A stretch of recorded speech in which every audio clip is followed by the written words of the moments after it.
Question பாருங்கள், அவங்களே கொடுத்துருக்காங்க. எங்கெங்கெல்லாம் நீங்கள் கூட்டல்னு இருக்கோ அங்கெல்லாம் கழித்தல்னு போட்டுக்கோங்க. கழித்தல்னு இருக்க இடத்துல பெருக்கல்னு போட்டுக்கோங்க. ஒரு ஆர்டர் அவங்களே கொடுத்துருக்காங்க. அப்போ நம்ம ஃபஸ்ட்டு கொஷின் எழுதிக்கணும். கூட்டல் அப்படிங்கிறதுக்கு பதிலாக கழித்தல்னு போடணும்னு சொல்லியிருக்கோமா, அப்போ கூட்டல்ங்கிற இடத்துல வந்துட்டு கழித்தல்னு சேஞ்ச் பண்ணிக்கோங்க. வகுத்தல் அப்படிங்கிற இடத்துக்கு பதிலாக கூட்டல்னு போட்டுக்கோங்க. பெருக்கலுக்கு பதிலாக வகுத்தல் போட்டுக்கோங்க.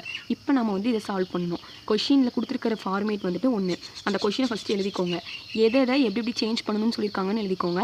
அடுத்து நீங்கள் வந்துட்டு இதை பார்த்து இந்த இடத்துல எழுதிக்கோங்க.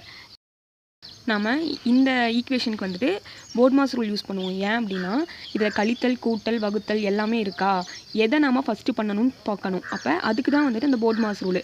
போட்மாஸ் ரூலில் ஃபஸ்ட்டு டிவிஷன் தான் இருக்குது. அப்போ டிவிஷன் தான் நம்ம ஃபஸ்ட்டு பண்ணணும். 30/5 என்ன கிடைக்கும், 6ன்னு கிடைக்கும். அடுத்து 6 - 2 + x = 8. அடுத்து 6 - 2 என்ன கிடைக்கும், 4 + x = 8. x = 8 - 4 4. இதுதான் நம்மளோட ஆன்சர். ஆப்ஷன் ஏ தான் இதனோட ஆன்சர். போட்மாஸ் ரூல்னா என்னன்னு பார்க்கலாம். பினா ப்ராக்கெட், ஓனா ஆஃப், டினா டிவிஷன், எம்னா மல்டிப்ளிகேஷன், ஏ அப்படின்னா அடிஷன், எஸ்னா சப்ராக்ஷன். நார்மலாக ஒரு ஈக்குவேஷனில் இது எல்லாமே கலந்து இருக்கும் பொழுது ப்ராக்கெட் தான் நான் ஃபஸ்ட்டு வந்துட்டு சால்வ் பண்ணுவேன். அடுத்தது டிவிஷன் சால்வ் பண்ணுவேன். அடுத்து மல்டிப்ளிகேஷன் சால்வ் பண்ணுவேன். அடுத்து அடிஷன் சால்வ் பண்ணுவேன். அடுத்து சப்ராக்ஷன் சால்வ் பண்ணுவேன். அதனால தான் நம்ம இந்த கொஷினில் இங்கே பாருங்கள், டிவிஷன் இருக்குது, சப்ராக்ஷன் இருக்குது, அடிஷன் இருக்குது. இதில் எது ஃபஸ்ட் இருக்குது, டிவிஷன் தானே ஃபஸ்ட் இருக்குது. அப்போ இதை நம்ம சால்வ் பண்ணியிருக்கோம். புரியலன்னா கேளுங்க, தனியாக இதை வந்து எக்ஸ்பிளைன் பண்ணுறேன்.